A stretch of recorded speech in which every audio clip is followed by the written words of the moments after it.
wa taqdi lana biha jami'a ma natlubuhu minal hajat wa tarfa'una biha indaka 'ala darajat wa antasumu khairul lakum puasa maraneh kabeh leuwih bagus ka maraneh kabeh in kuntum ta'lamun mun maneh nyaho berarti berbicara hikmah nyaho henteu sih hikmahna puasa sehingga bagus jasa emang kumaha kitu hikmahna cek Kangjeng Nabi hikmahna laparan beuteung hauskeun hati leuleuskeun awak niscaya lanazara qalbuka ila Allah niscaya hate maneh bakal neuleuh ka Allah ambuh laparkeun beuteung urang hauskeun hati urang ka Gusti Allah kok bisa kos kitu sih sebab dina ngalaparkeun beuteung ngaleuleuskeun awak didinya bakal aya katoharohan ruh bakal aya kasofaul qulub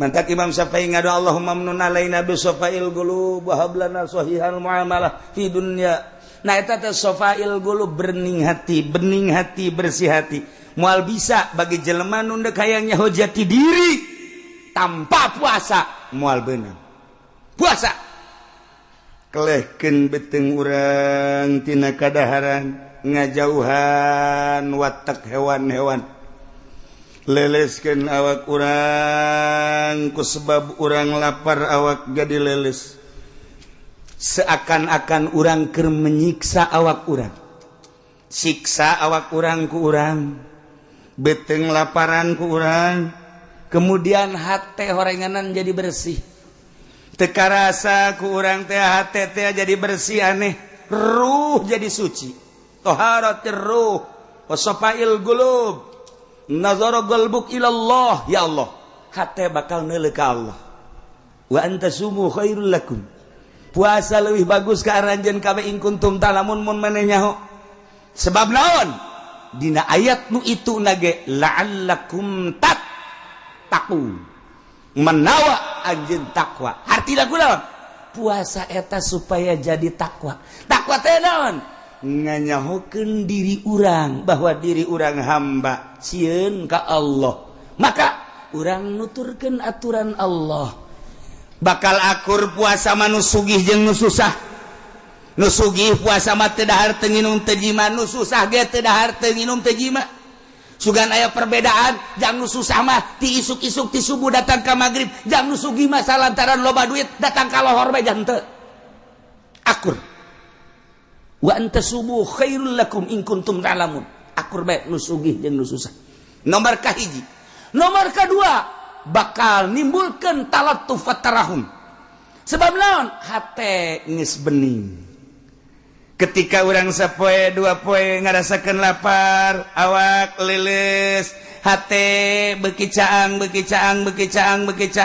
roh beuki bersih neuleuh urang ka jelema nu susah bari mikir horenganan lapar teh kos kieu mana teuing batur anu terus-terusan lapar timbul talattuf tarahum hayang mere nu matak jelema nu boga di bulan puasa mah saplit-plit dan nu sugih tetep bae saplit-plit dan nu boga tetep bae aya merena aya bae merena di bulan puasa mah sebab naon hatena keur diurus ku Allah teh beteungna ku urang di laparan awak leuleus mulai hate nyai-nyaian neuleuh ka Allah adapun neuleuhna ka Allah nisbi kumaha kekuatan diri urang lamun ditanya sia puasa dahar atuh embung kurang sieun ka Allah besi disiksa ku Allah eta kan keur neuleuh ka Allah melalui syariat jelema ngalempre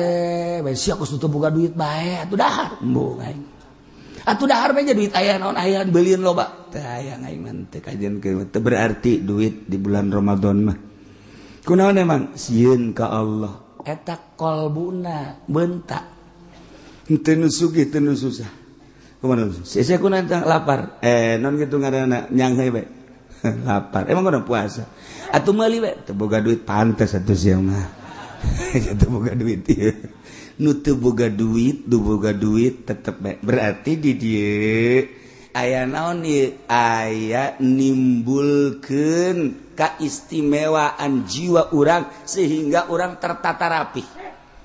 Jam kurang didelekeun we deuleu uluh kakarak jam 4 2 jam deui geus dihitungan we. Neuleuh deui jam 5 sajam deui. Neuleuh waduh setengah jam deui gelas geus dikiekeun we gelas. Sia naon setengah jam deui diambean. Aing ngambean mah geus seger sagana. Suara jasa. Eta teh lain lalagata. Jadi urang teh dididik, disiplin, nusugi, nususah, tersiplin ku ayana bulan puasa. Wa antasumu khairul lakum. In kuntum ta'lamun mun maneh nyaho. Sehingga orang terdidik, tersiplin, nusugi, nususah tetep bae bareng bae bukaan. Masyaallah karim. Nu paling istimewa la'allakum takun. Ieu teh nimbulkeun pengabdian nu sejati ke Gusti Allah. Mentek didinya terbagi engke bakalna puasa. Hiji aya puasa awam.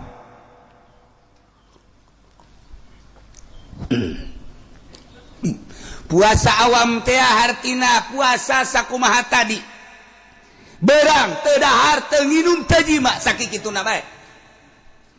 Adapun nu lain mah teu milu puasa. Mata teu milu puasa, celik teu milu puasa, malah mah makin bulan puasa makin dicocokan nu make ka dieu teh tah naon ngaranna tuh ban sia mah nyaho je bogapan jeung osok mata didelekeun bae ka televisi celi di pinuhan jadi nu puasa teh ngan sakadar beuteung teu dahar teu nginum zakar parjit teu dima ngan sakitu doang puasa awam. Ieu mah nu kos kieu mah disangsikeun asup ka sorgana. Sebab ieu mah puasa teh pupuasaan. Can ka asup puasa nu kos kieu. Masyaallah. Okos nu munggah haji lolobana macan jara di haji. Sebab urang munggah haji teh ngan sakadar deuk neuleuh Baitullah doang, muteran Baitullah. Henteu nyahoeun makna daripada Baitullah. Baitullah teh didinya teh bait Allah, rumah Allah. Urang teh kerja di tamu Allah.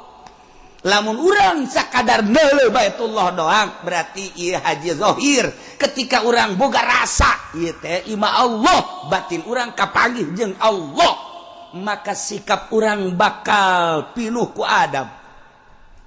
Ditatalah orang di hareupeun Baitullah kira kudu kumaha sebab keur di hareupeun Allah lain aja sosotingan.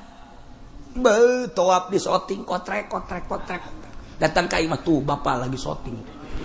Toap bapak tuh lihat tuh. Beuh bohara ngarendeng jeung urang Pakistan. Ada kan mending mun lalaki awewe deh. Tinggal anakna bae bapak pembina amat bapak ini.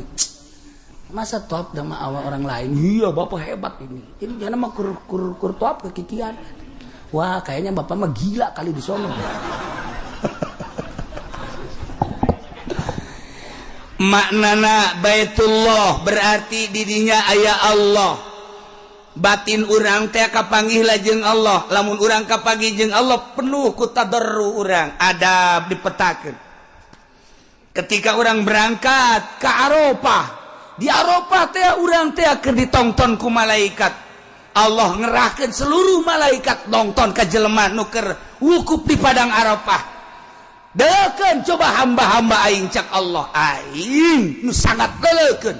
Urang keur ditonton ku Allah, ditonton ku malaikat. Kumaha perasaan urang ketika urang di hareupan ku Allah. Lain zahir, batin urang teh keur jeung Allah. Kitu keneh ketika orang di Muzdalifah.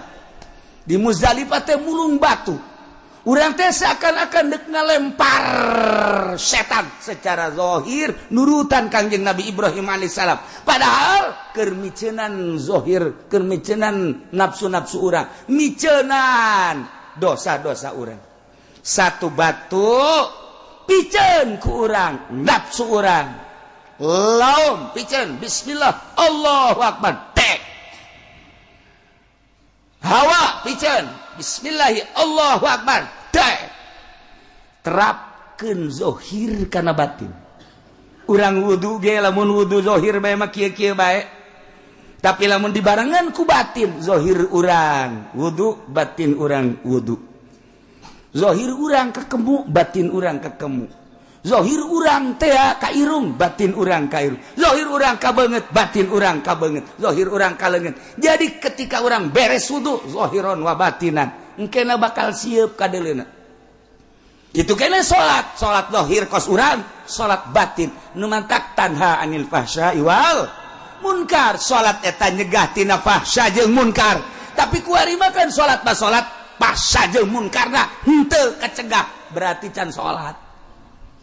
Encan sholat lamun ki haji sholat tapi ngeridit kene encan sholat hakikat nama sebab tetanha ani fahsya wal munkar.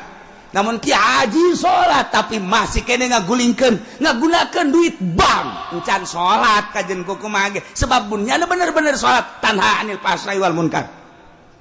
Dan selanjutnya ialah urang kakarak datang ka zahir sehingga dibuktina na kuari boro-boro pamarentah urang ge kos kieu keneh. Ndek iraha urang datang ka paeh teu ngurusan batin. Terus-terusan urang mah ngurusan nini bengking bae teh tadi ge. Silaturahmi ngudag nini dagang ngudag nini ngameteran sawah ngameteran nini ngaji urang mah hayang kapanggih jeung nini atuh sasarian nini nyagincuna gede jasa. Ngacai deui ta nini-ninina. Ya Allah ya Rabbi horenganan urang lamun dibuktikeun kos komo Kangjeng Nabi mah lewat neuleuh bangke embe. Cek Kangjeng Nabi naon eta bangke embe nu bogana resepen teu kabage ieu atuh teu urang mun dibere daek teh hayang dunia eta kos bangke embe nu bogana ge mbueun teh ka bangke. Urang kuari lamun mudag-mudag dunia berarti urang mudag-mudag bangke. Urang lamun teu dikitu-kitu moal jadi norekoh. Udah mau norikoh teh boh justru hayang dunia kabeja ku batur torikot boh murid dikumpulkeun sia nu sugihnya ye ayeun sumbang atuh mama ieu insyaallah yeun tarekat teh parugu kuari mah tarekat teh miceunan dunia nafsu jeung setan endahan ngagugulung nafsu jeung setan.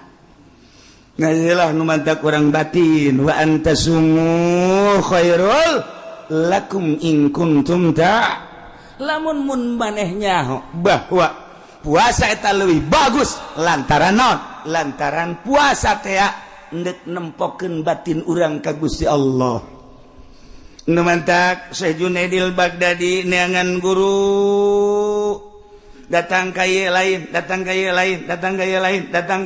plek aya kapanggih guruna wah ieu barang kunyana ditaliti teu buka-buka puasana terus bae geus 20 tahun teu buka-buka puasa. Buka teh ngan sakadar lebaran tasrek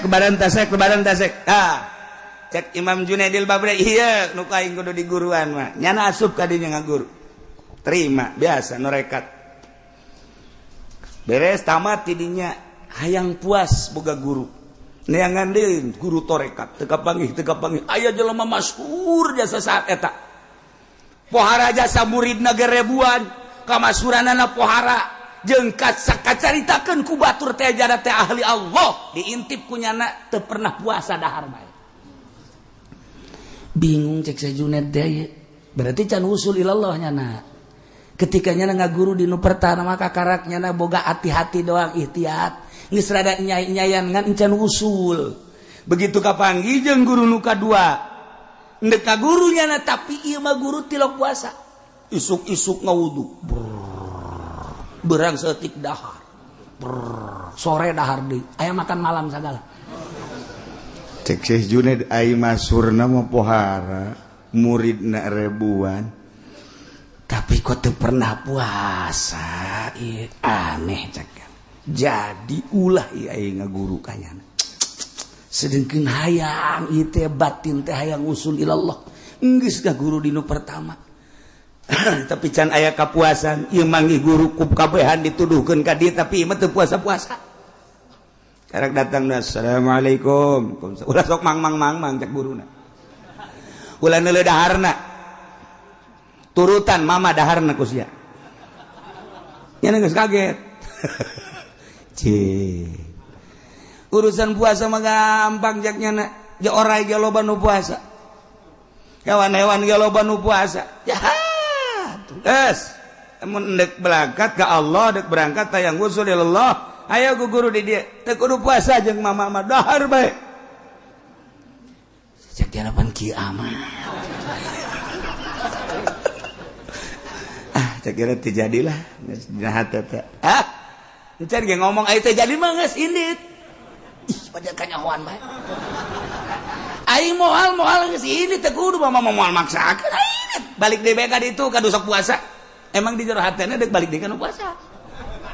Balik deui nya ka nu puasa ka ditu teh. Nya di jalan ge geus puyeng we nya ji. Pan tapi pan nya nyahueun bae nya cek nya. Ieu aing deuk balik deui nyahueun cek nya. Dah ieu si kumaha mang aing mang balik deui datang da kana puasa bae. Datang ka ditu pan teu jadi atuh guguruna ka ditu. Ka ditu deui balik deui ka ditu. Cak gurun sok puasa teh. Ulah ka dieu. Ayo ka balik deui ka ditu. Sebab sia mah wusulna bakal di ditu lain di dieu. Ulah di dieu. Sia mah nurutan puasana doang, ibadah nu lain mah teu diturutan. Jeuh aing ka ditu dicarekan ka ditu dicarekan. Wah, jakena ieu teu beres si kos ge. Ayo ka ditu lanjut. Ulah di dieu. Sia mah ngan saukur nurutan puasana doang. Lain ka Allah sia mah nurutan teh ka makhluk. Teu jadi teh mah kos kitu mah ibadah. Allah nyana geus ternyang-nyang Syekh Junaid balik deui ka ditu ka kiai anu sok dahar bae teh. Datang ka hareup, datang ka jeung geus kieu bae kiaina. Ayo sia geura ka dieu. Hah? Ayo sia geura ka dieu. Balik ka ditu sia puasa bae geus sia. Aduh, cenah ieu. Teu beres sih urusan ieu. Langsung ada sujud da hampura bawa ieu. Neuk dihideung neuk dibeureum ku mama mah bae. Pokona kula mah neuk ku guru bae kageus ka mama. Di dieu mah dahar bae kajeun. Nah sebodoh. Alah lamun geus kos kitu kudu pasrah. Deuk kumaha pokona mah deuk dahar teh deuk nginum bae hayu bae. Sebab usul ka Allah mah lain ku puasa. Lain ku dahar, usul ka Allah mah ku safail qulub. Bersih hate, dahar bae ge ai bersih hate mah usul ilallah. Puasa bae ge ai hayang sugih mah moal usul ilallah. Puasa bae ge aya hayang berkaromah mah moal usul ilallah. Puasa bae ge hayang dihebat-hebat ku batur. Bejakeun aing mah puasa bae kitu moal usul ilallah. Heh. Salah sia ibadah kos kitu. Geus ku mama bae cekeuna kula mah. Dar. Dahar nyana. Musdahar. Nama. Aduh mama. Kede nama mah jarak wali we seueuh kede. Nusun. Ya udah. Geus dahar ke pondok, ke sore-sore. Dahar. Dah, jana dahar wae aing irah dididikna cek ieu dahar terus-terusan. Turun dahar dipanggil dahar terus sore dipanggil dahar. Sore bangda kabelah dieuna. Terus dididik.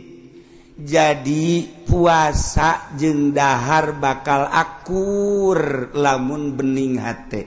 Ngan metode doang bahwa lamun urang lapar ieu hate jadi bersih. Aya jelema nu kudu bersih hatena seubeuh bae. Sebab manusia diciptakan ku Gusti Allah beda-beda karakter. Aya nu mun lapar perem eleh careuh mah. Aya nya nama lamun seubeuh perem bae. Sabalikna aya nu mun seubeuh buringas. Aya lamun lapar buringas. Geus kumaha karakter-karakterna. Mama murid mama teu kabehna dahar tuh nu itu mah titah puasa bae. Tuh nu itu mah malah mah aya 40 poe teu meunang dahar teu meunang nginum. Itu mah tuh saminggu nu teu meunang daharna. Nu itu mah 3 poe teu meunang dahar. Nu itu mah sapoe sapeting sakali doang daharna. Potongan maneh mah Junaid. Segala sia mah potongan dahar. Ayo dahar bae. cek Junaid aing burung dianggap tukang dahar cek nanti dahar siapa dahar kobloh dina dicarekan moal wusul ila Allah sia dahar bae mah Junaid ambo cek jana ieu jasa ieu bukan guru kos jasa mana aya wali dahar bae eueuh dongengna jeung Kangjeng Nabi ge baheula carang dahar atuh kabelah dieuna para sahabat anu usul ilallah macarang dahar kabelah dieuna para tabiin usul ilallah macarang dahar dongengna du dahar bae usul ilallah sia mah datang ka dengan dahar doang je cek nya aya aing si kudu kumaha ieu teu dahar salah korenganan kos kitulah guru mursyidna maksudna dahar jeung teu dahar teh ka Allah bae puasa ulah hayang naon imam mun ditanya sia kenaon puasa naon hizib eta salah moal wusul ilallah sia kenaon ieu puasa naon aing puasaan hikmat geus 3 tahun abeh tamu loba ambalayah neraka jahanam eta sia kenaon ieu puasa abeh naon dagang abeh laku puasa teu beres eta lah puasa fikih puasa zahir puasa batin mah Allah hiji be kulantaran diparentahna ku Allah puasa teh cak guru Ki Junaid Allah nitah nangan Ramadan doang puasa salian Ramadan mah teu dititah ku Gusti Allah adapun puasa-puasa nu lain tah manang Kangjeng Nabi in kuntum tuhibbunallah fattabi'uni yuhibbukumullah ndak dituturkeun atuh mangga Kangjeng Nabi ndak teu bae langsung ka Allah mangga nu pusat mah puasa mah Ramadan doang Allah tah nu nitah iji saja nama Kangjeng Nabi matak sian dek puasa ke Allah dek teu puasa ke Allah ulah nurutan guru ieu mah dahar nah ja guru aing ge dahar bae beresna sia kajen kuku Allah ulah sok nurutan manusia ibadah satungtung nurutan manusia eta mah ngaranna ibadah zahir ibadah batin mah hiji bae Allah sia kajen guru ka mana Junaid lamun satungtung nurutan manusia bae moal wusul ilallah hiji be Allah puasa cak Allah teu puasa cak Allah kukumaha ge cak Allah bae geura tereh geura tereh hayo dipetakeun Syekh Junaid teh anggap maneh teh keur ka Mekah Junaid lamun ka Mekah teh kan kudu make pakaian ihram begitu datang ka Baitullah teh maneh teh kudu tawaf didinya teh kan jadi tamu Allah ulah jadi tamu Arab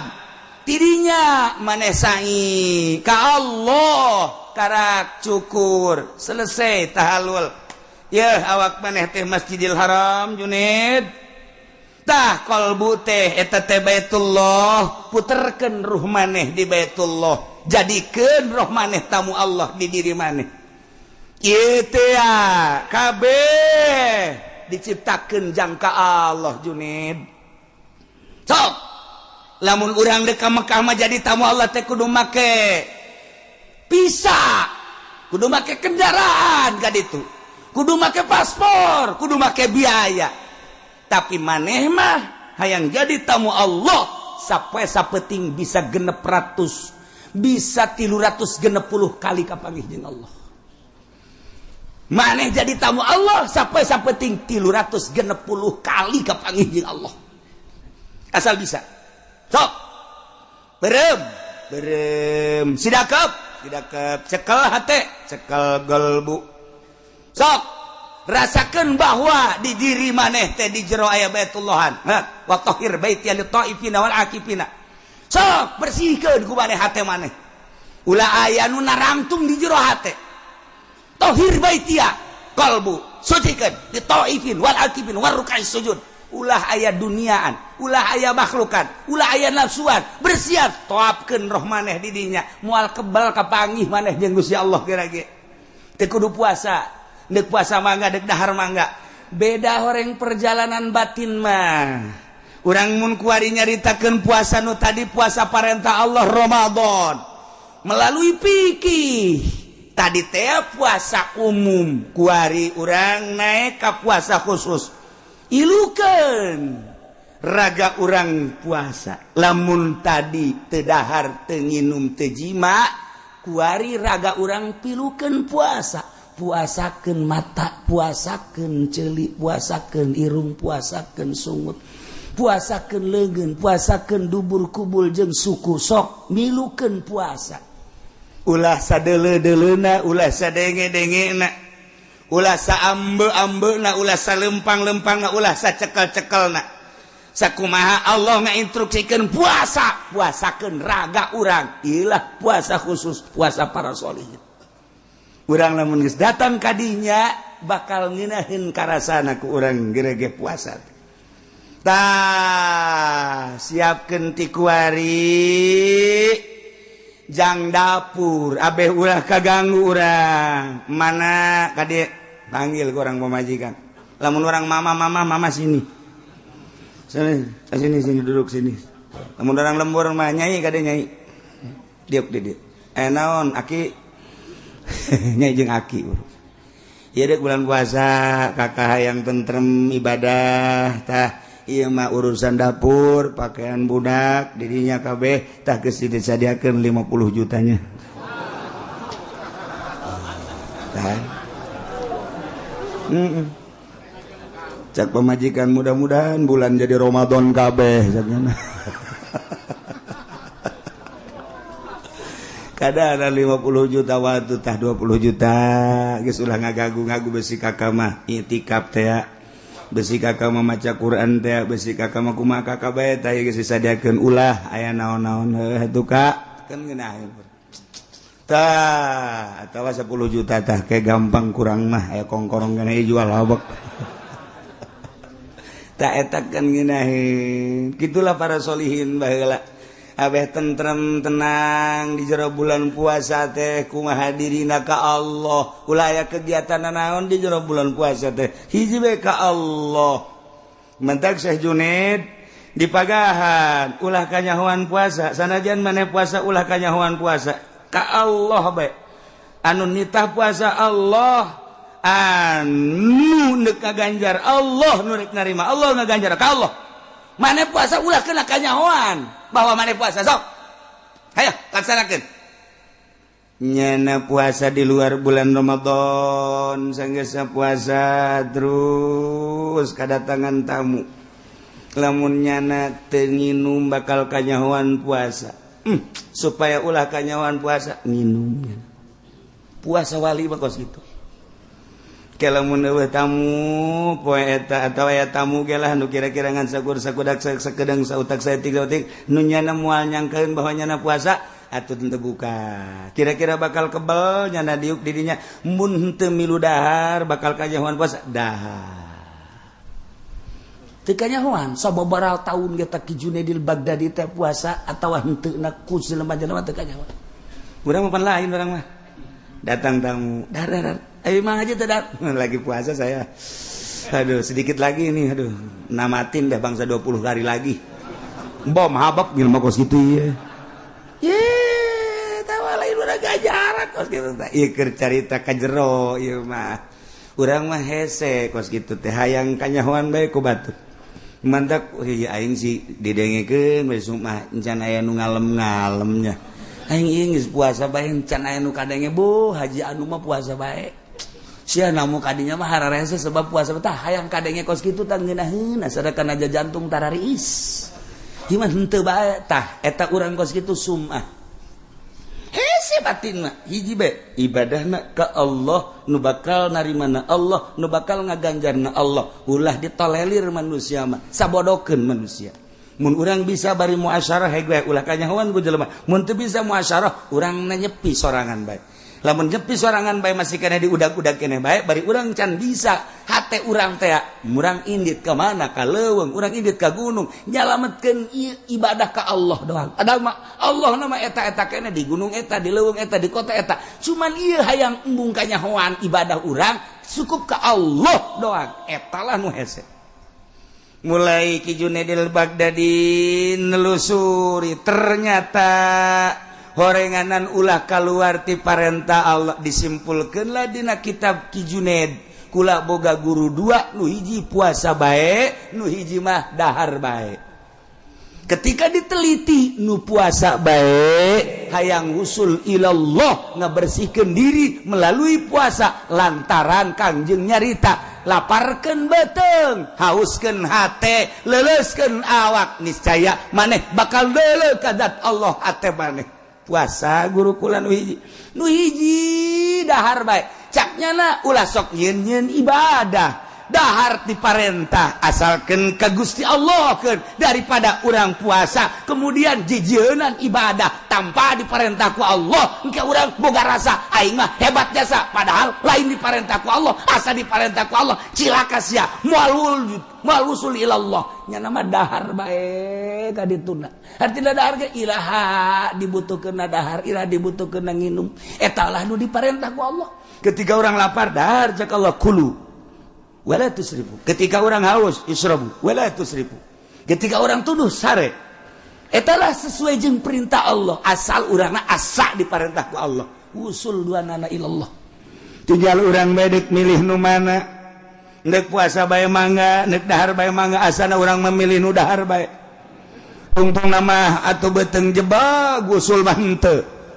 Nah puasa awam sakadar teu dahar teu nginum teu jima raga mah teu milu puasa. Puasa khusus teu dahar teu nginum teu jima raga milu puasa. Puasa solihin puasa khususul khusus golbu teu sadetik-detik acan poho ka Allah. Ieu mah puasa para anbiya.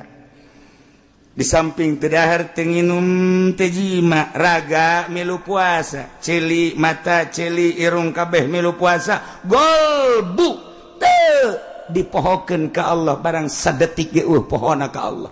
Lamun poho ka Allah ceurik nya nama jeung ceurikeun poho ka Allah, yang ceurikan poho ka Allah. Masyaallah kan. Kitulah tahapan-tahapan jelema berpuasa ka Allah tinggal urang di jero bulan Ramadan wayahna di samping teu dahar teu nginum teu jima raga urang pilukeun puasa TV ku urang ulah pati disetel teuing HP ulah pati diumbar teuing ubral obrol aya nu teu mangpaat maksudna teu mangpaat aya mangpaat pek bae mangpaat keagamaan rohani urang kitu keneh urang ubral obrol aya teu mangpaat mah ulah dula deuleu urang sing hade ieu mah lain makin bulan puasa makin menjadi-jadi asal jam 5 bae weuy ieulah neangan burit caknyana mah burit di teangan datang meureun padahal mah teu di teangannya datang bae geus mending di imah urang maca Quran tahun kamari mah urangan bisa namatkeun sakali coba tahun ieu mah hayang 3 kali lah berarti 10 poe sakali 22 kali 30 kali ge kurang diplot eta ge saeutik teuing lamun nyaritakeun para wali Allah mah beurang sakali peuting sakali tamat Quran teh berarti lamun 30 poe teh 60 kali tamat mantep jasa urang bisa dongengna doang kuari ge Qur'anna di mana karanya jangan kanyawan di Quran ya leungit Quran masyaallah karim itulah para jamaah kaum muslimin wal muslimat rahimakumullah jadi aya kitu puasa instruksi tadi ya ayyuhalladzina amanu kutiba alaikumusiyam etalah bag-baganana fikih aya urusanana hikmah wa antasumu khairul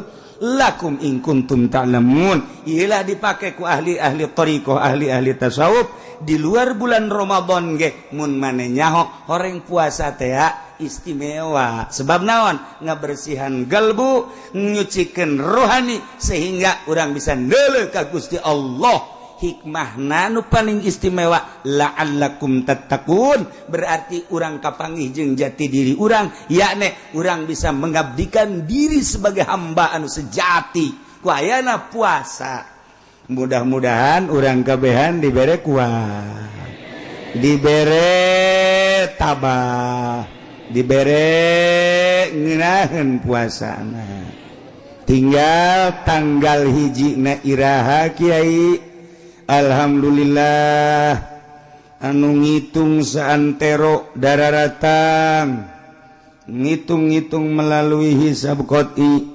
termasuk epimeris termasuk hitungan jenis ialah loba ternyata kukula geus ditelaah akur kabeh jeung perhitungan kula alhamdulillah tina sekian anu ngitung ieu hasilna tahun ieu insyaallah urang puasa bakal bareng sebab derajatna gedena luar biasa hadhil harakah li amalil hisab li ma'rifati awal syahri ramadan sana 1436 hijriah hasilna luar biasa aya nu ngiriman 5 di Jawa hiji kemudian di daerah urang dan di kulon na ieu ngakurkeun hisab akur kabeh jadi keterangan geus teu kudu dicaritakeun sebab ieu mah gede jasa darajahna akur kabeh ieu mah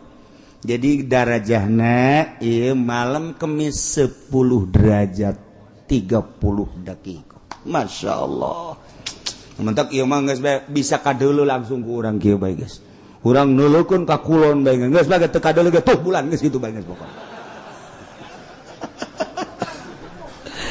jadi lamun dicaritakeun panjang sebab ieu akur kabeh hitungan-hitungan nya itu Selasa legi 16 Juni 2015 pukul 20.41 kabeh lamun dicaritakeun ti mimiti Rabu kemudian Kamis na ieu mah geus bae malam Kamis deuleu ka kulon 10 darjat 33 detik jadi luhur bulan jeung gede insyaallah lamun cek ahli falak cek guru kula di Cipanas itu papih kitu keneh Kubang lamun urang ngitung 10 derajat menang 10 derajat eta bakal 10 tahun bakal bareng bae puasa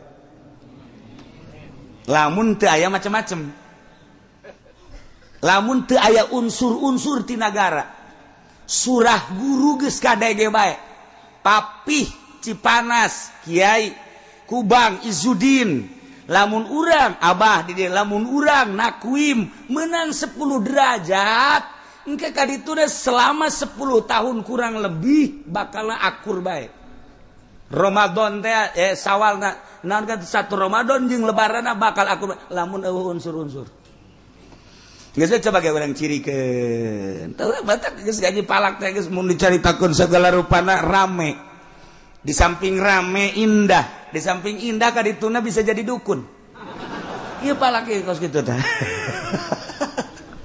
geus urang geus ka dituna leuwih jauh lama ge geus teu kudu dicaritakeun mah lantaran gede jasa ieu mah bulan nge lamun aya anu embu puasa perbo ieu tetep encan sebab ijtima'na malam kemudian lamun aya nu puasa poe Jumat atuh tah derajatna ka ditu bisa lain 10 derajat bisa sabaraha derajat tah mah kumahanya bae geus tah nah tinggal lebarana urang Jumat 4 derajat leuwih jadi urang puasa poe Kemis Jumat Sabtu Minggu Senin Salasa Rebo Kemis Jumat lebaran berarti urang puasa sabaraha poe 29 poe lamun urang nyaritakeun tentang falak kelas nasional Indonesia atau kelas internasional nu diceklan ku negara ru'yat tapi berpatokan hisab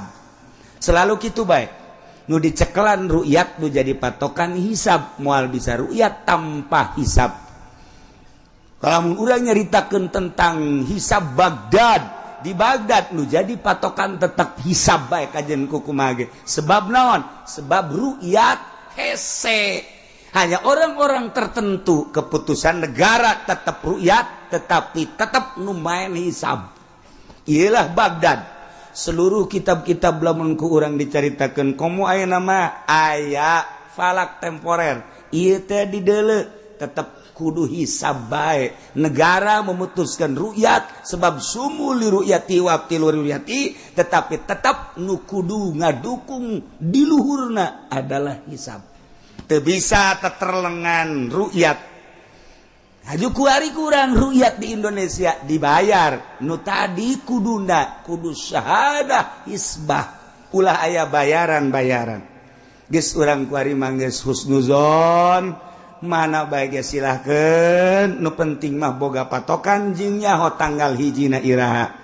Kula mah teu ngajak ngan sakadar nyaritakeun ilmu kebenaran loba ti Jawa Timur ngirimkeun, ti Jawa Tengah ngirimkeun, ti Banten ge aya ngirim, ti daerah urang ge aya ngirimkeun. Alhamdulillah simpatisanna para ulama Jawa Timur, Jawa Tengah terhadap di dieu sehingga nyana hayang babarengan make Sulamun Nairen sakadar nyaritakeun hasil Sulamun Nairen Jawa Timur, Jawa Tengah, Banten termasuk kula jeung aya babaraha murid kula nu ngitung sarua 10 derajat.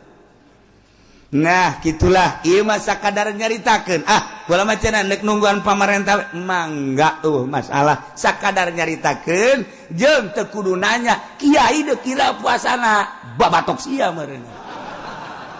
Aing mah neuk poe Kemis.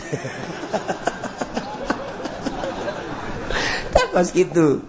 Jadi lamun deuk poe Kemis make hisab teu ngajak ngan nyaritakeun kaistimewaan ulama kabeh meunang Kiai Mansur Jakarta jembatan 5. Nah iyalah ulama urang nu kudu diakui ku urang jeung nu kudu dihudangkeun di tulangna ku urang sebab lain sakadar sakitu nyana guguru ti Abdul Hamid, nyana guguru ti Ulug Bek, nyana guguru ti orang Spanyol diakui dunia internasional. Ulah haju tidak usah dipake kelemahanana naon heula. Ulah sok haju ulah teu make karang heula pelebah mana ngarang heula.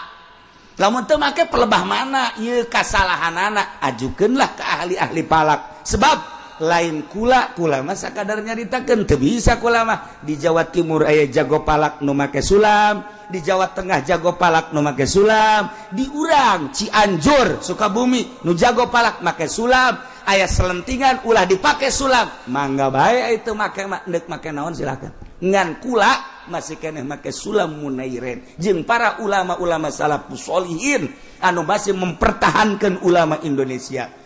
Iya ulama Indonesia ge diaku dunia. Ya samun dicaritakeun tentang tukilan-tukilanana, insyaallah kula ge boga ngan moal beusi pajar ego. Tukilan Habib Usman ti abah kula ambalaya sakieu barang dibacaan hebat jasa. Tukilan Kiai Mansurna sakieu ti ditu ti guru kula mun Habib Usman ti abah, lamun ieu mah ya ti guru sakieu dibacaan oh hebat. Geus ieu mah jangan yakinkeun bahwa menurut hisab qotis sulam munairen 10 derajat malam Kemis. Kula deuk puasa poe Kemis, lebaran poe Jumat. Sakitu bae tamun geus.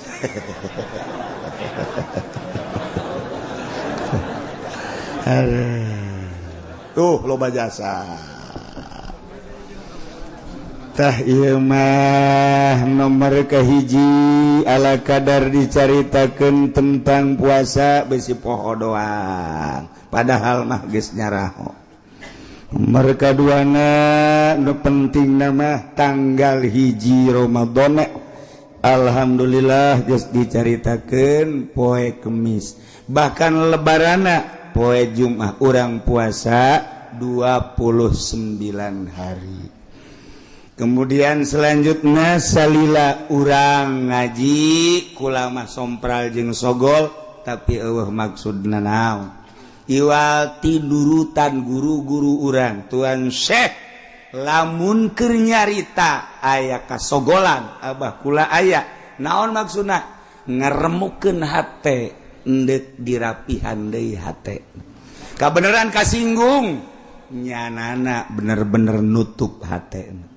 Salila ieu alhamdulillah eueuh nu kasinggung aya ge 1 2 3 4 5 6 7 8 aya nu ngomong kieu aing mah moal ka ngaji ka Cilongok cek nyana teh ditanya ku batu emang kunaon nama nyinggungan baik Bang sedangkan aing make duit Bang aing mah panjieun perumahan make Bang aing moal waka ka Cilongok satungtung aing make duit Bang aju bebeja ka kula atuh saha nu ngundang deui ka aing mah henteu ngita henteu ngundang teu jeung aing mah teu perlu ka sia atuh perlu ngadengikeun aing los teu perlu atuh oh masalah ke di akhirat ge masing-masing bae aing ka surga atuh sia-sia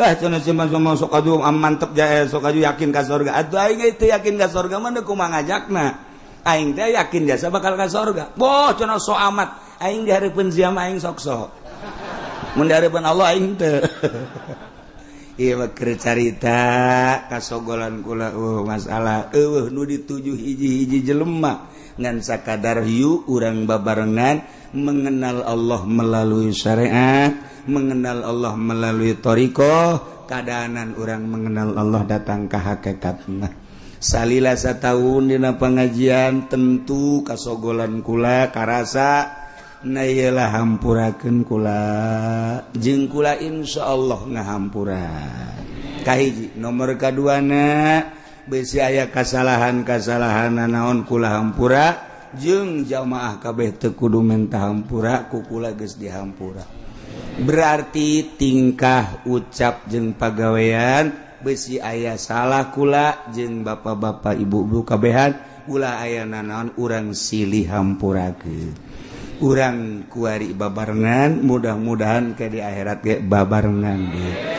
Kemudian urang kitu menghadapi bulan suci Ramadan urang babarengan puasa selalu ingat ke Allah Subhanahu wa ta'ala hampura segala rupa kerabat-kerabat nu aya di pondok pesantren boh kula sakeluarga kitu keneh sae kaya aya nu aya di pondok pesantren adik-adik kula kabeh ulah aya naon-naon nya jadi urang kuari terakhir pengajian untuk di tahun ieu mudah-mudahan ke urang kapanggih deui di bulan Syawal kabeneran aya haul abah nu kabeneran aya waktu dina haul abah urang lebaran poe Jumat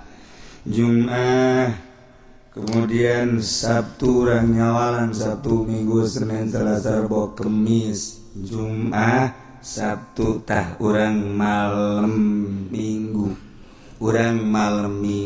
malam 9 jadi Jumat Sabtu Minggu malam 10 berarti malam Sabtu tah eta malam Sabtu malam 9 urang haul abah lamun aya waktu ketika mamana urang babarengan zikir anu aya waktu anu teu aya waktu masalah tah sakitu bae nya urang silih hampurakeun zahiran wa batinan urang babarengan puasa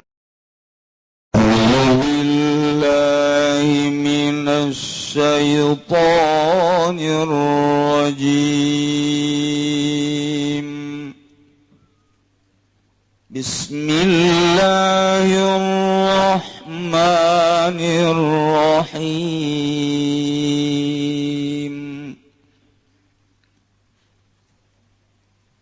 Ja'alallahul ka'batal baital harama qiyaman linnas قياما للناس والشهر الحرام والهدي والقلائد ذلك لتعلموا أن الله يعلم ما ذلك لتعلموا أن الله يعلم ما في السماوات وما في الأرض وأن الله بكل شيء عليم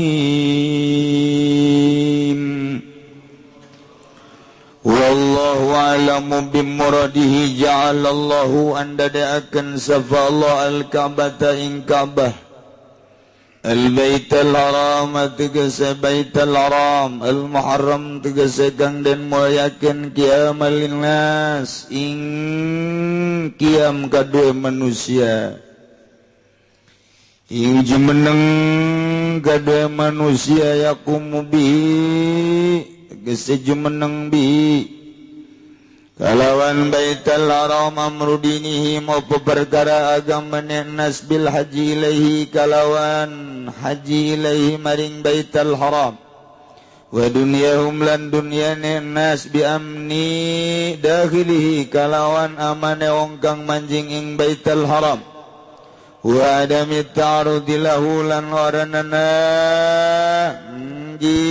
duran waranana ngaru-ngaru lahu gadwe Baitul Haram wa jalbi samarati kulli syai'in ilaihi lan narik wa wajani samarati kulli syai'in ilaihi lan ngabedol narik sakeh buah saban-saban suwiji ilaihi maring Baitul Haram Pikiraatin lan ikut tetaping dalam kiraat suwiji utai lapan qiyaman bila alipin kalawan ora alif masdaru qoma iku masdar lapan qoma gair mu'alin kang oranana gair mu'alin kang orana den elam wa syahrul haram lan ing syahrul haram bimaknal asyuril hurum kalawan makna pirang-pirang bulan pirang-pirang kang den mulyakeun Dzulqa'dati etane ada tegese Dzulqa'dah wa Dzulhijjah lan Dzulhijjah wal Muharram lan Muharram Rajab lan bulan Rajab qiyamal lahum ing jumeneng lahum gadue nas biamnihim kalawan amane nas alqitala ing perang biha ing dalam asyurul hurum wal hadiah wal qalaidalan ing hadiah wal qalaidalan pirang-pirang hewan kang den galungi kiaman lahum ing jumeneng lahum gadue manusia bi amni sahibihi kalawan aman kang anduene karone hadilan qalaid bila ta'arudi lahu saking ngaru-ngaru lahu gadue sahib zalika utai mangkono ayat jalul mazkur tegese andadakeun kang den tutur li talamu Kudarapun yang tawaru siraka bi'anna Allah ya'lamu yang satuna Allah ikuru ya Allah ma fis samawati wa ma fil ard ing barang kang tetep ing dalam sakeh langit lan barang kang tetep ing dalam bumi wa anna Allah bi kulli syai'in alim lan ing satuna Allah kalawan saban-saban suwiji-wiji iku kang maha uninga fa inna ja'alahu zalika li jalbil masalih maka satuna andadakeun Allah Jalika ing mangkono jalil mazkur iku kena arah-arah narik pirang-pirang kamaslahatan lakum gadwa siraga wadafil mudhar lan nolaking pirang kamadaratan ankum saking siraga be qabla iha ing dalam sadurunge tunibana ya mudhar dalilun iku dalil ala ilmi ing atasawuruhi Allah bima huwa fil wujud kalawan barang kang utama iku tetep ing dalam manane wa ma huwa kainut lan barang kang udaya ma iku kang jumeneng iku kang dumedep ya'lamu anna Allah syadidul iqab wa anna Allah ghafurur rahim ilmu pada warus siraga bang zatun Allah syadidul iqab iku kang sangat nyiksane liadahi kada pirang-pirang musuh Allah wa anna Allah ing zatun Allah ghafurun iku kang maha hampura ya uliyai kada pirang-pirang kekasih Allah rahimun bihim tur kang maha welas bihim kalawan aulia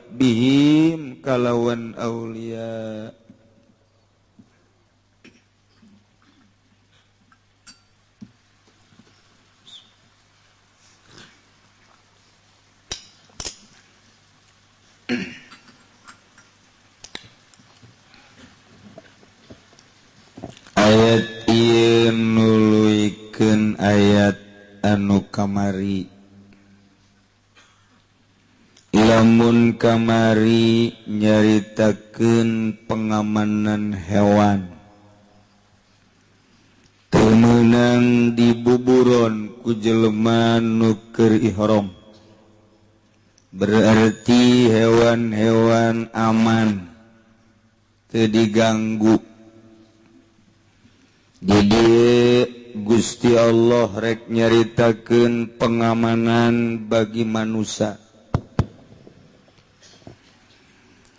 Jelema ku Gusti Allah titah ngadeheus pikeun ngamankeun diri, pikeun ngabahagiakeun diri, pikeun menangkeun diri.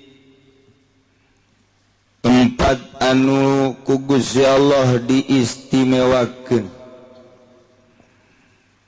sehingga Allah ngajadikeun ieu tempat teh menjadi pusat bagi manusia, pusat nu patali jeung agama, pusat nu patali jeung kahirupan perekonomian, di mana orang-orang Arab baheula boga karakterna hayang peperangan bae. Nomor kedua, orang Arab teh hayang ngabuburon bae. Nomor katilu, orang Arab mah hayang kana dunia bae. Jadi ku Gusti Allah teh dipernahkeun supaya karakter hayang perang nu teu puguh na ieu di stop. Karakter hayang ngabuburon anu memang geus jadi tradisi, geus jadi tipikal urang Arab, maka ku Gusti Allah aya penyetopan. Kitu kene karakter bangsa Arab hayang ngerau terhadap dunia, ngarau ku siku teu mahi ku sakeureut, geus boga sakeureut hayang 2 geus 2, hayang 3 geus 3, hayang 4. Tumanina urang Arab mah. Sedangkan nagarana leutik Arab mah. Mekah teh leutik, Mekah teh Madinah teh leutik, jelemana saeutik tapi kahayangna gede.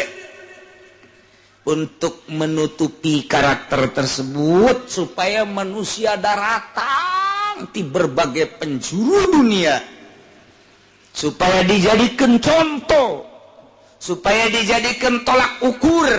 Allah nyieun hiji tempat nu bakal daratang tadinya kabehan ti unggal nagara.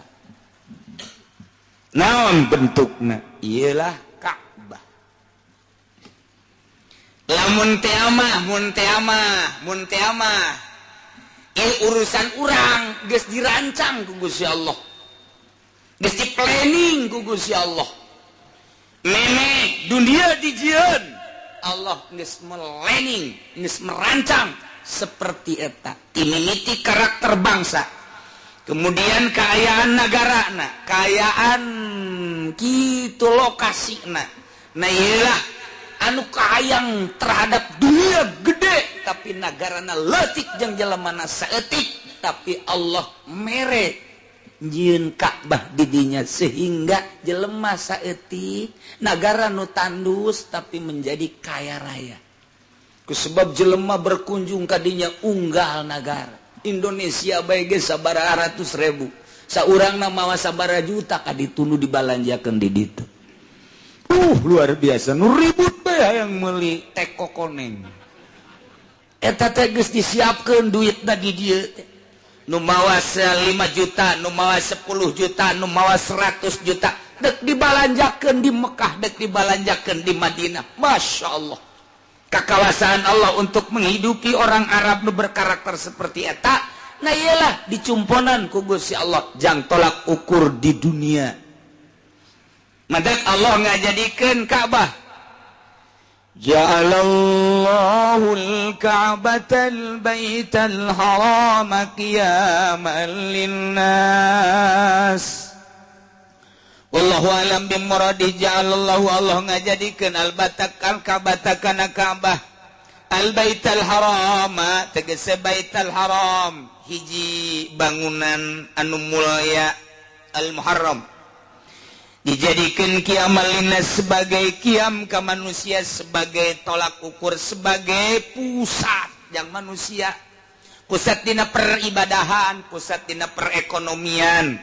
Ialah Baitullah, Baitul Haram. Lamun aya jelema boga dosa sup ka Baitullah, tadarru dihareupeun Gusti Allah, dipayuneun Baitullah, da dititah ku Gusti Allah. Gusti, dosa abdi luar biasa lobana, kamari mabok, kamari zina, abdi teh nyuhunkeun hampura. Gusti, Baitullah teh kusbab eta bait lain lalagaan disebut nage Baitul Haram teh saeutik jelema dihampura ku sebab taqarrub jeung tadarru di dinya. Ngan teh ai boga hutang mah kudu dibayar. Aing geus minta hampura di hareupeun Baitullah boga hutang 1 miliar geus beres yakeun teh. Tetep digenjreng di ditu. Urusan kemanusiaan mah termasuk zina. Namun mabok tah rada deuresan, rada deres teh aya nu dihampura, ngan aya nu bagus mah tetep dijilin. Artinya sebab aya mabok mah pribadi, aya zina mah pan geus melibatkeun nu sejen, hutang mah melibatkeun nu sejen. Nah kitulah lamun berurusan jeung manusia, nah ieu mah moal anggeus. Urang dosa-dosa komo laletik masuk ka Baitullah, geus dijamin. Iyalah urusan dunia, urusan agama. Kemudian urang salat di hareupeun Baitullah, kuneuleuna bage urang geus dibere 20 derajat. Tawaf urang di Baitullah, masyaallah, dosa urang raragagan perlengkah. Begitu orang tawaf teh guriling sakuriling dosa raragagan 2 kuriling makin ragag terus 7 kuriling beres. Gitulah Baitullah. Kemudian dijadikan manasik haji ku Gusti Allah. Bisa umroh, bisa haji. Ieu jangan lebur dosa-dosa orang. Ieu urusan agamana Baitullah lain bantrak-bantrak keudeuh. Mantak jelema anu geus kasdot ku Baitullah jadi tamu Allah geus tama pisorgaeun be pokona mah. Jelema nu geus top di Baitullah tama geus pisorgaeun jasa. Asal ulah balik ti ditu haju mamawa simba be pokona. Ayo. Baitullah. Yakumu bihi amru dinihim bil haji wa dunyahum. Jeung urusan dunia. Urusan dunyana, urusan perekonomianana. Jelema di Indonesia seorang mawa 5 juta bayar rata-rata kali 250 manusia. Dibeakeun di ditu komo nu 10 juta, komo nu 20 juta mah ngendek duit di Mekah sabaraha teh.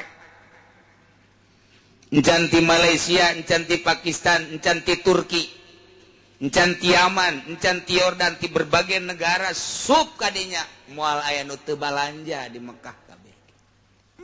Ieu urusan dunia. Di samping eta lamun aya jelema asup ka Mekah aman. Baheula lamun aya jelema gelut. Sampai ka dibunuh ieu mah. Sup ka Baitullah. Kapanggih jeung ahli waris anu terbunuh teh. Kulantaran kadeuleut tadarru di Baitullah dihampura. Jadi pengamanan Baitullah. Kitu keneh baheula mah jelema anu cicing di Mekah teu boga igoma disebutna liar. Ta eta teh anu turis-turis teu boga igoma di luar Baitullah mah ditangkep asal sub ka masjid aman. Aminan. Nemantak nu arasub bi amni dakhilihi wa adami ta'arrud lahu. Teu meunang diganggu jelema nu keur aya di Baitullah. Di mana-mana jelema geus ditarangkepan di masjid berarti geus pohara jasa ieu kagorengan bangsa. Sebab geus teu menghormati Baitullah, kudu nama dihormati Baitullah. Jelema teu boga ego masuk ka masjid. Sebab ka masjid teh nya deuk tabarruk ka Gusti Allah, mun tayang ka Gusti Allah. Mun di masjid ditangkep, deuk ka mana mentang pamuntayanganana. Ta eta kuari mah geus ditangkepan. Di masjid ge asal teu make gelang we, askar geus neleukeun we. Nah, iya makanan gua ceknya na ieu. Ai baheula mah henteu di masjid ditangkepna henteu. Kayak geus keluar ti Baitullah, menghargai Baitullah, ditangkepna di luar. Kuari mah di jero masjid kene ditangkep, berarti bok-brok jasa. Bangsa Arab lagi geus bok-brok jasa. Dek ka mana menta muntayang atuh puguh batur teh aing kajeni mah boga salah. Ah ka masjid ah. Kuduna mah ulah ditangkep cak askar sadaekna sia di masjid. Ayo sia dek dahar apa henteu sia di masjid bae. Paling nya nginum zam-zam, kajen diamankeun bae geus. Pasti sapoe mah kuat, 2 poe mah kuat, 3 poe. Nah, geus keluar ka arah tangkep. Kuari mah di zaman kula bae ge kamari teh nu ditangkep di masjid sabaraha urang. Guru-guru. Naon ieu? Barang di deuleu, wah Pakistan ditangkep. Guru-guru. Naon ieu? Indonesia ditangkep. Wah, ngisimkeun aing budak. Ditangkep asal teu boga gelang bae ta ieu tanda resmi mun teu boga gelang. Mun boga gelang berarti resmi. Nah iyalah kuari mah di jero masjid ge, di jero masjid ditangkep padahal bi amni dakhilihi wa adami ta'arudi lahu. Kemudian ditarikna dibawa ke Mekah, samarati kulli syai'in ilaih. Bubuahan unggal nagara diangkut supaya fasilitas kadaharan aya kabeh. Baheula mah urang di Mekah teh ngan sakadar korma bae, paling ge cau, paling ge jeruk, kuari mah kadangdeur aya. Jelema nu beuki dangdeur aja ka Mekah, ulah cangcaya dangdeur aya. Hui butun aya. Aya jengkol aya. Botoy aya. Wah, ditarik. Bubuahan unggal nagara. Jang supaya merenah kabeuki-kabeukina sebab letah orang Indonesia mah dibere roti teh utah. Tak kurang letah Indonesia mah tapi lamun dibere coe jengkol, wah mantep jasa. Urang ngaran geus gideg bae mah kadaharan orang dihakar ku sia cenah ieu. Tak eta. Jadi beda-beda kan sumut teh urang lamun deuleu urang hideung masyaallah garila daharna gantu. Lantarannya nama dicampur sanguna ge sangu lain beas urang beas di ditu bae nu bualal daerah sakitu rasa campur jeung cuka aju disaosan dahar tengah jalan urang neuleukeun nyana masyaallah eta geus kos kitu bae kadaharanna.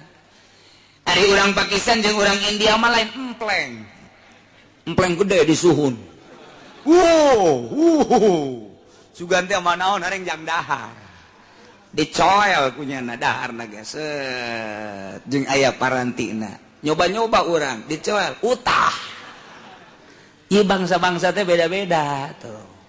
Urang Amerika, urang barat ya roti daharna teh masyaallah mantak besi indek ulin ka ditu di dieu beukikeun heula ka roti di ditu sangu kula ge hese neangan sangu di ditu di mana di ditu tah eta sa daerah sanagara. Nah, kuari ditarik, dibawa ke Mekah.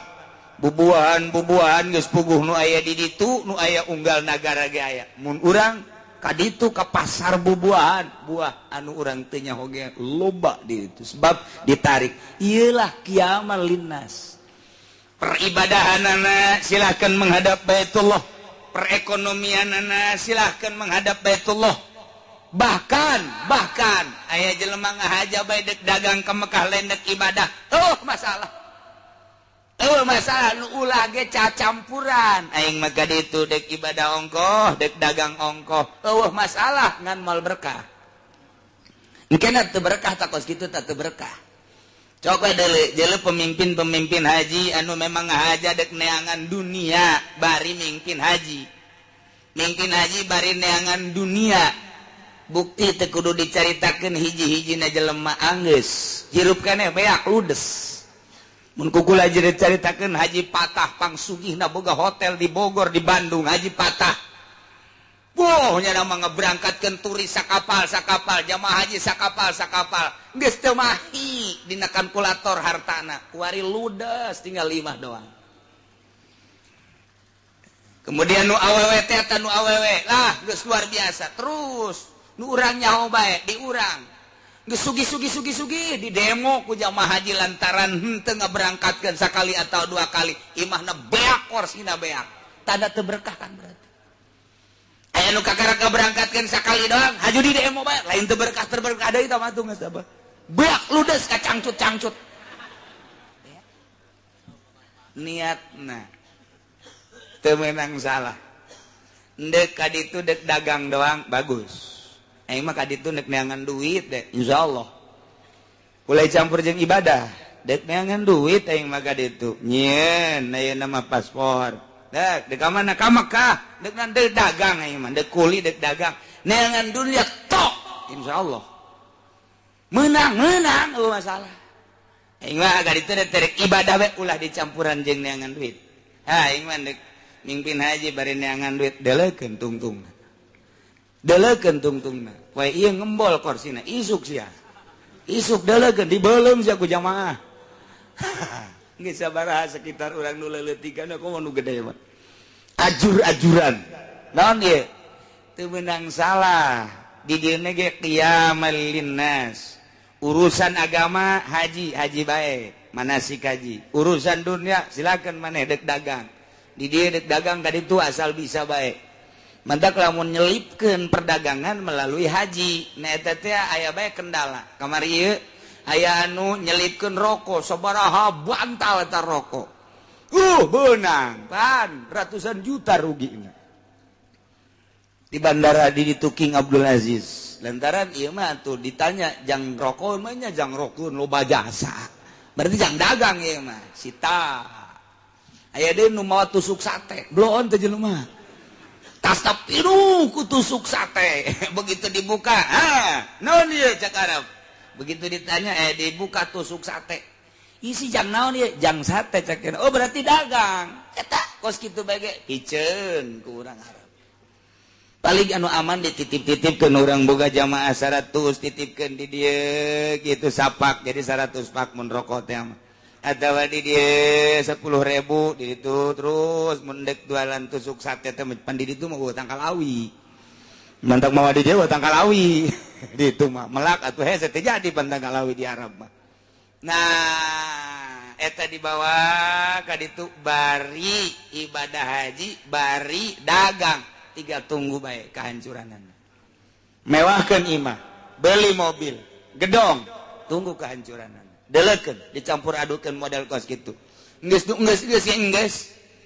tinggal kitu bae besi urang endek ibadah haji bae besi dek dagang aing mah dek dagang ka ditu ya ibadah mah tetep ieu terus ngan niatna aing mah dek dagang bae ka ditu sok asal cicing ditu dagang sugih beneran ieu mah lain lalagaan duit ambalaya di ditu mah urang ngalalaga batu cincin bae ka jamaah haji meulina urang di dieu keneh menang meuli di Sukabumi pipirusan aya bae urang Kendal virus asli asli mah tuh ngabohong saeutik lah masalah lah pokona dibeli diborong ieu jamrut mudah-mudahan mah jamrut Cikotok jamrut ieu India ieu jamrut jual well pokona mah naon bae eueuh nu teu beak di Mekah mah eueuh nu teu beak bahkan ka jengkol beak dangder aya jelema muringis bae aki-aki kunaon ki ya aduh cenah aya ngadahar dangder jasa aya teh eueuh aduh kos nu nyiram bae si aki coba kene angan heula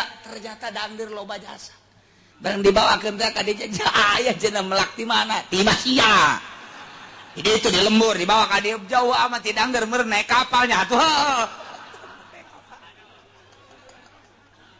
masyaallah isukna hayang hui aya dangder aya, hui aya, jengkol aya, peteuy aya, toge aya toge di pasar ku ari aya. Jadi urang asup ka pasar Arab teh sarua jeung ka pasar Kemis.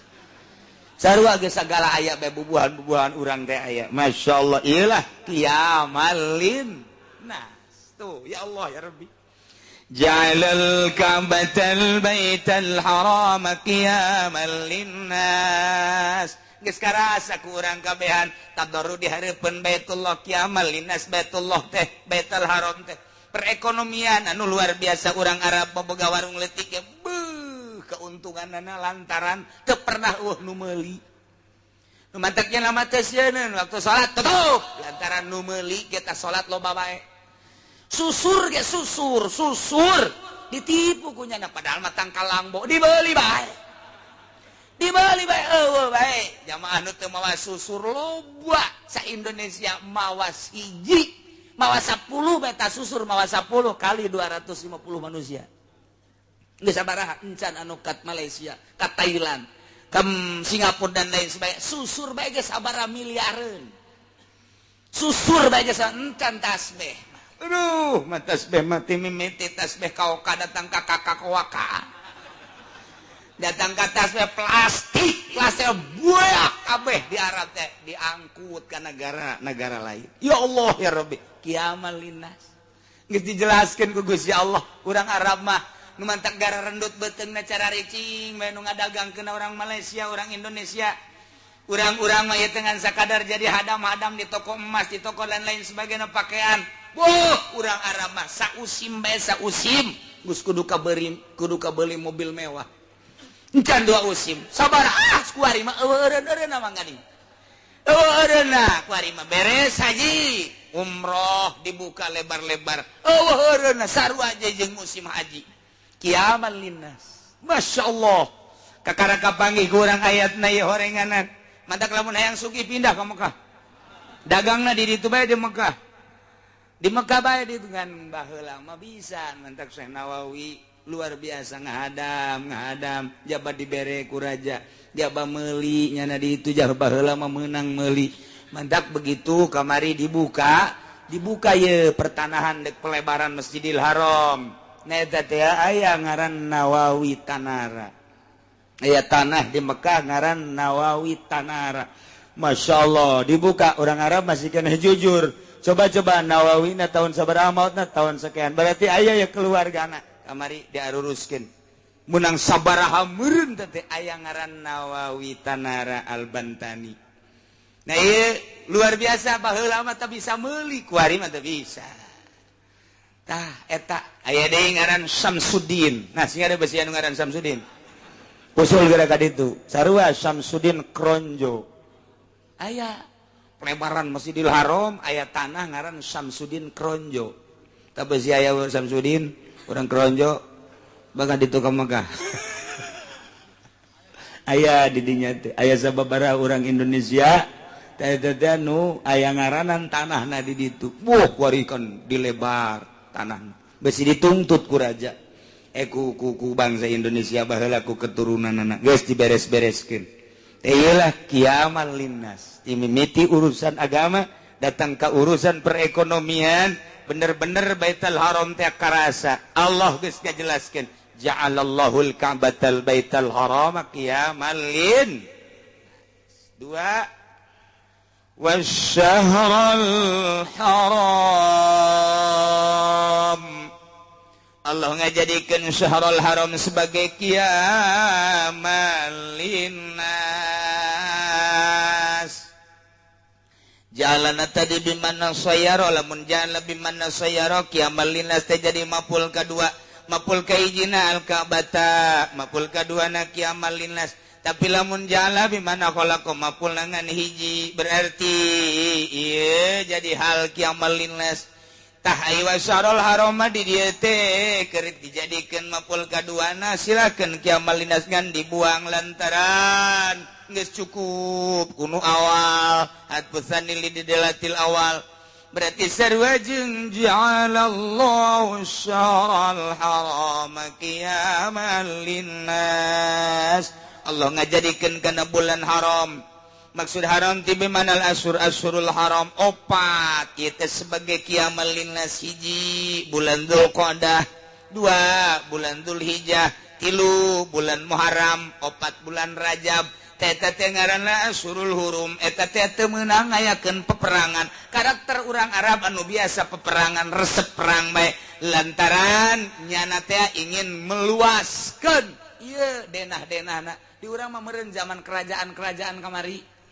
Kerajaan Jawa Timur, kerajaan Jawa Tengah kamari di urang zaman kerajaan memeh merdeka teh raja ke diserang sarua urang Arab berkarakter kos gitu. Urang ge panuturkeun itu. Nah ieu di bulan eta mah teu meunang silih serang. Di bulan-bulan Asyurul Hurum teu meunang ngayakeun peperangan. Hiji bulan Hafid, kedua bulan Haji, 3 bulan Muharram, 4 bulan Rajab. Berarti lamun eureun perang kiamal linnas jadi ngangeunahkeun ka manusia sebab perang resikona adalah nyawa. Aman asal datang ke bulan Dzulqa'dah, bulan Dzulhijjah, bulan Muharram, bulan Rajab, ieu teh ngarasa aman manusia lantaran dilarang perang. Kuari mah geus teu make etika perang teh. Geus teu make aturan-aturan kuari mah perang teh. Jeung eueuh lapangan perang nagara bae kuari mah dijadikeun lapangan perang. Baheula mah lapangan perang anu kekuatan teh ditentukeun tempatna. Kuari mah henteu lantaran nuklir bom. Di mana bae geus make sensor. Anu loba jelema. Geus pokona mah teu nyaho nini, teu nyaho aki-aki, teu nyaho orok, teu nyaho budak letik. Kabeh budak perang kuari mah kos kitu teu beretika. Perang mah kan adu kekuatan militer kudu nama tentara jeung tentara. Tapi di deuleu ku urang Irak henteu aya kos kitu. Di deuleu ku urang Afgan henteu kos kitu. Di deuleu ku urang Libya henteu kos kitu. Berarti tidak menutup kemungkinan Indonesia ge bakal kos kitu. Pangheulana Cikupa. Lantaran di dinya aya nubukna beureum sabelah teh. Jagong. Cikupa lah, gara-gara pindah sih orang Cikupa. Nges dikilkeun bae moncongna teh, tinggal mencet bae remote-na. Terus sepatan. Pasar Kemis Bante. Kaliwat ku jan. Kapetelan doang. Ya Allah ya Rabbi, lain lalagan perang ayeuna mah. Jelemana di dari itu bae di Amerika make remote. Makanya remote Iran geus siap nyeun nuklir, nyeun rudal anu geus didatangkeun ke Amerika. Uji coba geus ka laut. Amerika sabaraha jarak tempuhna, sabaraha jauhna, dicoba ku ari nuklirnya na. Ternyata bisa ke Amerika ge bahkan leuwih. Nu mantak sugan ieu urang Iran teu siap perang. Sedangkan baheula geus Amerika lawan Iran. Eleh kapan Amerika? Mada ku ari geus mulai deui Amerika, cak Iran teh siap, wae diluncur-luncurkeun ujianan. Tapi kan Amerika teh boga kos kitu, tanya nama perang teh teu puguh. Bom, kapal di luhur. Geus teu nyaho tentara, teu nyaho sipil, biak kabeh. Eta doang teh teu make etika kos kitu teh. Nu mantak baheula Irak nya bunker teh sugan teh mah jang rakyatna ka jero. Ketika diserang kok Amerika, rakyat asup ke bunker. Ternyata bunker nama memang aya. Ngan can digunakeun wallahu alam jang iraha. Sebab anu nyieun bunker teh kapan orang Perancis. Pintu ke-1 nu nyieun orang Perancis. Pintu kedua nu nyieun orang Inggris. Pintu ketiga insinyurna maksudna orang Amerika sorangan. Pintu keempat orang Jepang. Geus jelas eta mah lantaran pembuat ngaku. Nu paling dahsyat adalah orang Perancis, tapi teu digunakeun ku Saddam Hussein. Wallahu alam perjanjianna Irak pasti engke tah jang kupah. Berarti Saddam Hussein teh lain leutik-leutik jelema.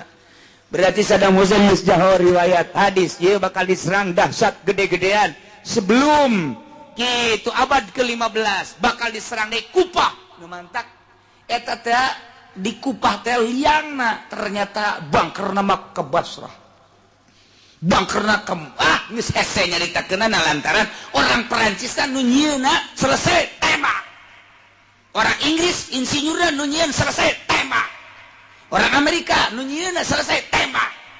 Nu matak geus kehilangan ku ari teh. Geus aya mah bangker mah aya we ngan kan pernah nyaritakeun beres ditembak jadi dokumentasi dikaburkeun. Pun kieu nyaho nilu aing. Masya Allah. Itu digunakan kamari teh digunakan ngan pernah aya muka doang gitu tah. Ternyata iya mobil tank baja teh ketika eta muka ditembakan ku Amerika kamana cina eta misteri cek orang Amerika tank baja sakitu ditembakan anak ternyata kamana ieu teh bingungan orang Amerika datang ka kuari eta teh jelema teu daekeun perang ngabingungan eta cek urang mah naon atuh teu dahar-dahar acan gua bingung aing kemana cina eta dibuka bor aya pernah satu kali dibuka liangna det arasup kadinya sebelumkeun keur diserang ku Amerika arasup kadinya sekian ratus tank baja lenjak selesai pajar menang pajar misteri etalah tank etalah bunker Irak kuari jelas aya eta teh di jero teh wah tank baja termasuk alat-alat perang buatan Uni Soviet di jero eta luar biasa tapi teu digunakeun kamari rahasia Allah Saddam Hussein leuwih nyaho Saddam Hussein leuwih nyahokeun bae ieu mah perang can sabaraha cak Saddam Hussein ke tandinganana ketika Amerika ngalawan Kuba deuleukeun dibuat inting-intingan ujian Amerika cak Saddam Hussein aing paek kajen sabilillah deuleukeun ke Irak mah negara 1001 malam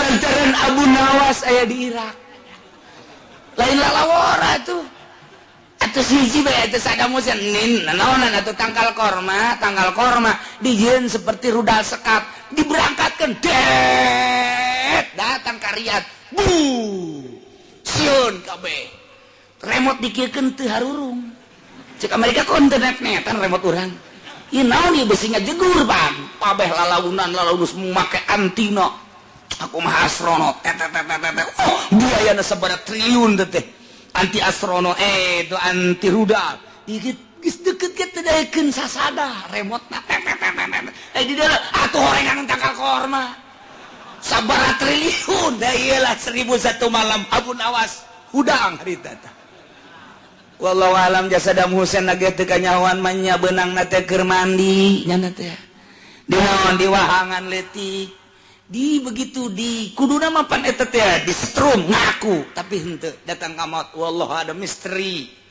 Saddam Hussein mah misteri ka mana ayeuna bejana mapan Saddam Hussein teh aya di Bojong gori datang ka gori Amerika henteu ngajelaskeun Saddam Hussein apa lain sebab ketika benang nu beungeut teh Saddam urang ge nyaho ketika Saddam Hussein disorot teh aya 10 model Saddam percis 10 Saddam ieu nu mana nu asli ieu nu beunang teh nyaho nu asli naon teu begitu di setrum teu daekeun ngaku lain meureunana wallahu alam datang ka kuari nah ieu lah lalakonna lain lalagaan ieu bakal diserang Iran dileukeun geus mulai memanas teh Iran sugan aya sieun teh kami diciptakan oleh Allah untuk perang cek Iran jangan pun manusianya debu-debu di Iran adalah untuk melawan musuh-musuh Allah eta bahasa geus teu mundur saeutik-eutik acan kos jawara ulah bae nyebutkeun sieun lamun aya anak jawara dek gelut nyebutkeun sieun memeh ku musuh ku bapana heula paeh sia anak jawara sia nyebut sieun goblok sia teu meunang anak jawara nyebut sieun teu meunang gelut heula sia geus dididik ku aing lamun ngarentet bae geus ulah tarung dibebaskeun sia ku aing anak jawara teh kos kitu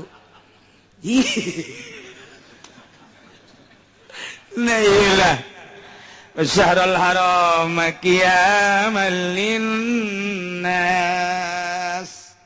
nomor katiluna wal hadiah wal qalaidal qiyamal linnas hadiah-hadiah baheula teh lamun endek ngayakeun taqarrub jeung tadarru urang Arab ieu ontana teh dimerekan sebagai hadiah geus dikencarkeun ge ieu teu diganggu lantaran karesepna urang ditu memburu kulantaran geus aya tanda bahwa ieu teh onta hadiah maka diamankeun wal qalaid jeung hewan-hewan anu dikongkorongan lantaran ketika geus dikongkorongan berarti ieu teh edek dipake taqarrub di Baitullah hadiyu jeung qalaid baik kuari ngajadikeun dam maupun memang semata-mata jang taqarrub dumados ka Gusti Allah ieu merupakan qiyamal linnas pusat perhatian pusat perekonomian, pusat kehidupan, pusat segala rupa.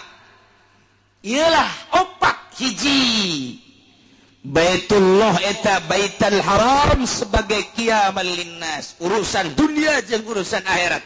2 Syahrul Haram, ieu termasuk qiyamal linnas. 3 Hadyu termasuk qiyamal linnas. Nomor 4 Qalaid, ieu adalah qiyamal linnas. Zalika lita'lamu annallaha ya'lamu ma fis samawati wa ma fil ardh. Zalikatah Allah ngajadikeun model kos kitu 4 rupa teh terhadap Baitullah. Litalamu supaya anjeun nyaraho bahwa anallaha ya'lamu sanyana Gusti Allah maha uninga ma fis samawati wa ma fil ardh, naon aya di langit jeung naon aya di bumi. Santos lantaran eta dijadikeun ku Gusti Allah teh, Allah teh ngajadikeun kamangpaatan jeung nolak kamadaratan. Kamangpaatan anak ketika orang takorrub dibawa ke langit. Amal toab orang teh muter di Baitullah. Jelmana muter tapi amal nama naik ke langit. Coba ge orang lamun muterkeun benda dina tong bakal naik. Numantak aya motor. Di mana kada? Tuh, saya sok nolak kan. Eta teh blon teh sia tah. Motor teh ditongeng, muter sorangan kaluhur. Eta teh kaluhur tidak disadari mun muter kitu pasti kaluhur bae. Neng muter kaluhur nyana ge geus boga rarasaan, asal geus datang kaluhur eureun. Gasna teh turun deui, kahandap deui, digas deui muter ngeng muter. Manusia muter di Baitullah, jelema nama tetep tapi amal naik kaluhur. Masya Allah, amal naik kaluhur terus ka langit ma fis samawati wa ma fil ardh. Jelema dihandap tapi naik kaluhur langit, dipapag ku urang langit ya. Malaikat geus disiapkeun ku Gusti Allah malaikat. Toab saha ieu? Toab si Tedi. Urang mana ieu? Urang Cikupa. Kok jore amat toabna? Malaikat jore jasa cenah ieu mah toab teh malum nyanana di kurang ngaji manasik ya geus atuh cenah mah saaya bae kos ki ieu saya toab saya mah toab nama soleh urang mana ieu urang teureub ieu mah rada bagus cenah ieu tah rada bagus cenah ngan rada doang rada encan aya bagus jasa mah ieu ieu mah toab saya ieu mah toabna ieu mah Mang Muhammad urang mana urang Cilongok bagus amat. Malaikat kita siapkan itu. Ya Allah ya Rabbi lita'lamu annallaha ya'lamu ma fis samawati wa ma fil ard. Nu aya di bumi kanyahoan ku Gusti Allah Baitul Haramna diciptakeun ku Gusti Allah, Allah Maha Uninga. Ku Gusti Allah diciptakeun Asyurul Hurum sebagai bulan mulia, Allah Maha Uninga. Allah nyiptakeun hadyu binatang-binatang jang takarrub ka Gusti Allah. Lantaran aya kamangpaatan kolaid anu dikongkorongan dipencit ge sabaraha ribu hewan, sabaraha juta hewan. Beuh urang Mekah bisa ngadahar dagingna. Nu fakir nu miskin teh geus ngadahar daging luar biasa teu eureun-eureun. Tambah deui. Madak jadi masalah lantaran loba teuing pernah dikirim di zaman Pahad. Permintaan Amerika dikirim ke Amerika, dijenkeun kornet ditentang ku ulama-ulama sadunya. Raja Fahad dipanggil, dimitingkeun deui, kemudian tidak boleh sebab ieu mah saaya-ayana di Mekah bae. Deuk dikumahakeun ge ku urang Mekah bae. Teu meunang dikirim ke Amerika, dibuat kornet. Hanya satu kali kesalahan Raja Fahad saat eta. Madak salah minta hampura Raja Fahad ge. Malikeun deui, kuari mah teu dikirim ke Amerika, teu dikirim ke Belanda. Khusus jang urang Mekah bae sabaraha juta hewan. Ialah kemanfaatan anu luar biasa. Lita'lamu annallaha ya'lamu ma fis samawati wa ma fil ard. Urusan agamana deus melalui Baitullah. Allah Maha Uninga urang mana sia kumaha ngagaweanana diterima ku urang langit. Allah Maha Uninga. Duit das yang menang di mana Allah Maha Uninga lantaran Allah teh dunia leutik yakbudullahu leutik jelema ka Mekah lelempangan ngajual sawah bener henteu ngajualna didelekeun ku Gusti Allah. Jelema hayang ka Mekah jasa rebut ka kana ka Madinah didelekeun ku Gusti Allah hidna naonan sia nu hadap ka ieu rebut segala rupa. Jelema nu ka Mekah baik kemudian rebut nya teh korupsi dan naonan sia menghadap ka ieu maka jeung maling segala rupa. Didelekeun ku Gusti Allah teh ya'lamu ma fis samawati wa ma fil ardi.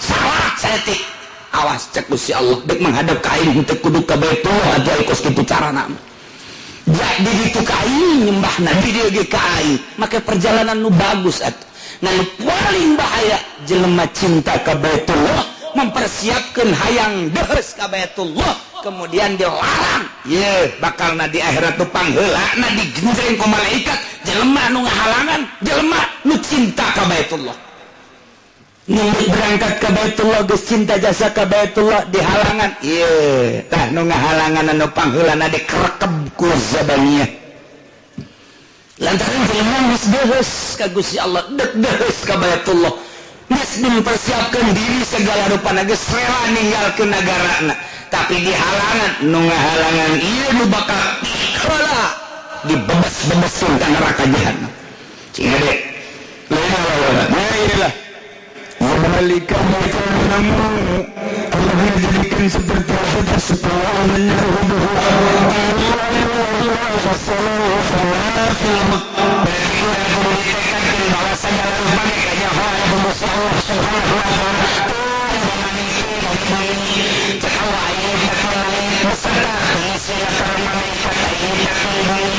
para pengesina manusia-manusia itu kanyawan ku aing masih kurang umumnya hanya Allah wa innallaha bikulli syai'in alim biasanya nyana Gusti Allah teh nyawan pisan bikulli syai'in alimun mahaun ya bikulli syai' aya tadi marada khusus lantaran yang ma fis samawati wa ma fil ard begitu didatangkeun wa innallaha bikulli syai'in alim pertama nyaho lantaran wujudna nyaho ka langit jeung pangesina lantaran aya nyaho ka bumi jeung pangesina lantaran aya Allah nyiptakeun atuh aya jadi ciptakeun ku Gusti Allah anu diciptakeun ku Gusti Allah aya atuh kadeulean ku Gusti Allah kanyahoan ku Gusti Allah besi kurang jelas dijelaskeun deui bahwa kanyahoan Allah teh alimun bikulli syai'in seluruh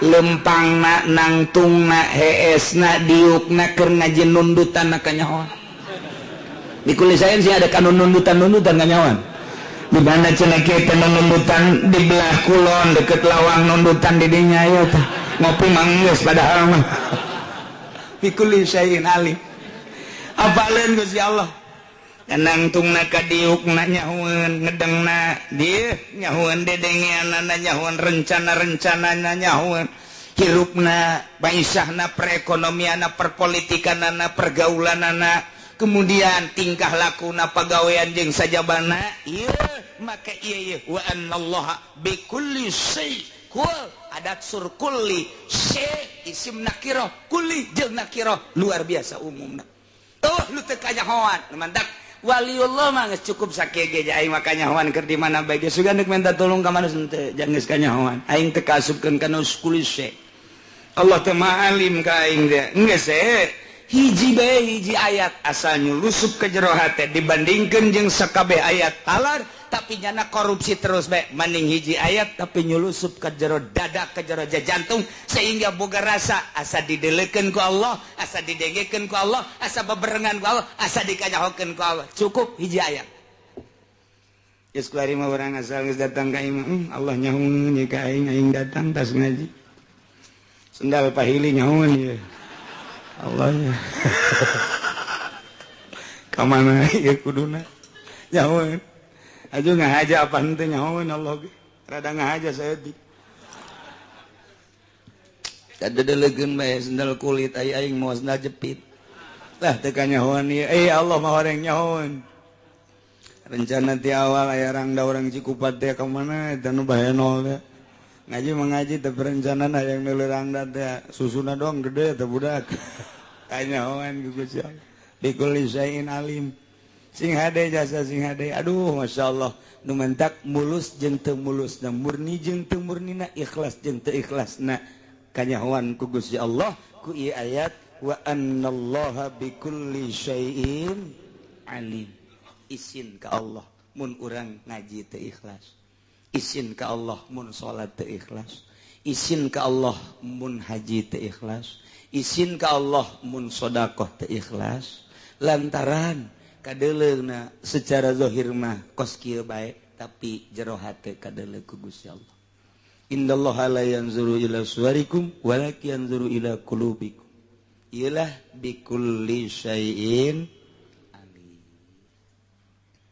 lempengkeun mulai ti kuari hate urang duh aing kanyahoan bae ku Gusti Allah Gusti ya Gusti Maha Uninga tuh abdi teh jasa kieu mah ieu dagang keur lancar Gusti Maha Uninga ti Gusti pan dan abdi teh hayang boga dua we Gusti teh Gusti Maha Uninga supaya nu kolot rada tentrem we Gusti jauh sak Allah tolol sia segala yang kos gitu segala naon tuh nyaeun Allah teh kaker tega teh hate urang nu hayang kawin nu hayang nyandung macam-macam nyaeun iyalah wa anallaha bikulli syai'in alim lantaran baina ja'alahu dzalik lijalbil masalih lakum Allah ngajadikeun seperti tadi pikeun lari kamaslahatan keur aranjeun gawe wadafil madar ankum jeung nolak kamadaratan lantaran ieulah kaidah Islam teh jalbul masalih wa darul mafasid